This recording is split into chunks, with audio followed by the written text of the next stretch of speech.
Whatalofa le mai moanga ma le whaafuanga lo tātua tunu uri nei fwoi whaopopongo Tala mai Sāmoa e nisi o meo lo tutupuai. E ui ili whaamaunia le tele o au ngā o le vaila wesi le ua lau I loa I le atunu. Mo le tele o nisi o ngase o whaamaunia le soi fo maloloina o lo au ngā tele iai. Pei tai o whaamaunia mai le sui ofisa sile le soi fo maloloina tanga loa Robert Thompson e nā tele tinea sia mo le whaamai o le fiwa pona iwi.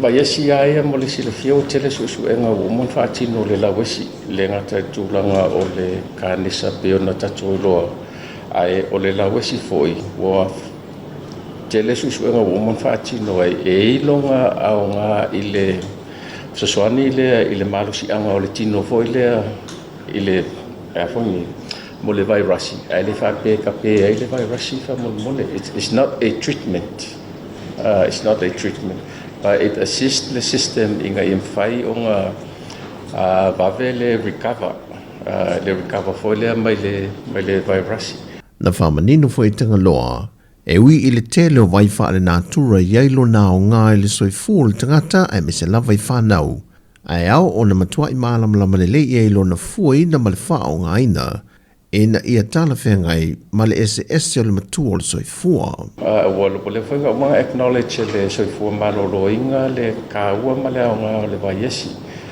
But o la vai ku I le vasenga o li fo mai, a di inka mai ka I fo mai whapea ia kausi soifua. E wha malamalama ia vaenga ia I le malo le kungu. O nga e iairu nga kuaku te a le o nga whaakingo mawhai le whainga o le vaiesi. I le tūlanga nga o nga e whaingo fie, especially a moka maiki. O nga o kūlanga fōle le e toxikai. Ia ka maiki. Pe o kūlanga fōle le e ke ua overdose mo tūlanga whapenga.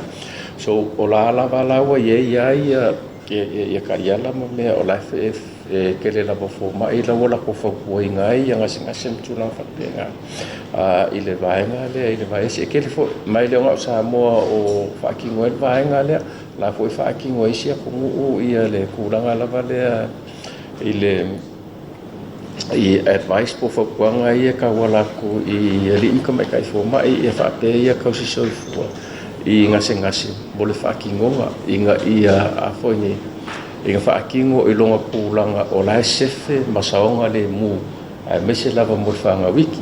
E whaamaumonga la tamai soi fo maloloina e tō lua se lau se funma le valu I la tōlo tāo fie whale mai le atunu a toa se lau ono se funma le valu a toi te I tua tō a lima se fulu lo tāo fie pēle mauta ngase ulum tō tua ma le tō tasi o lo I le poto tinga ina.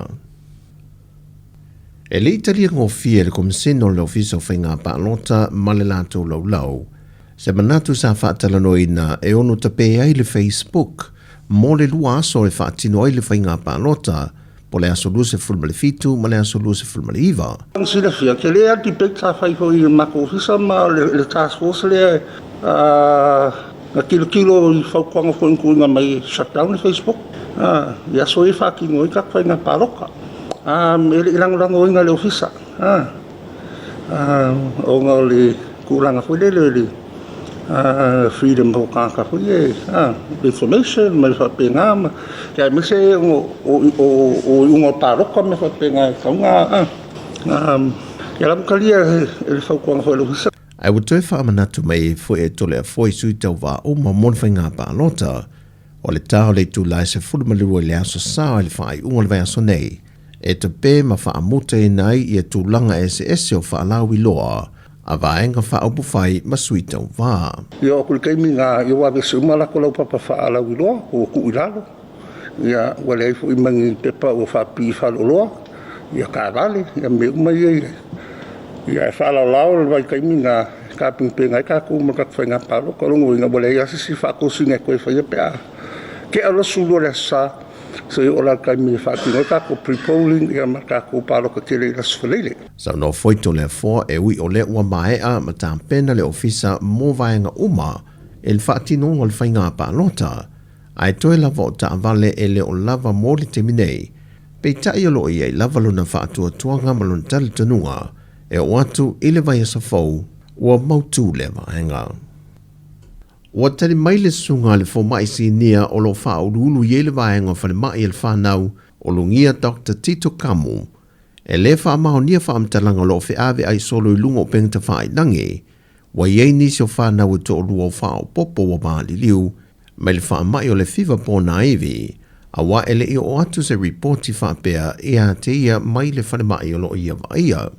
Ma ua toi wha malama mai fo e ulungie le antunu. O les wharilo le vai aso nei e mai e foilo na teimi le wha ngaso longa o suisi ni o le mtanga luenga se fua mahalo loina e ave ai ma wha auru lunga le tu mau le mtanga luenga. Ai o atu foilo wha aso longa isi e pe o whainga maasani pe a whai o waha noa le tūlanga wha officer sili. Ua wha maunia mai e le sui komseno le mtanga luenga o leo papa li Mona Lisa tia i keti.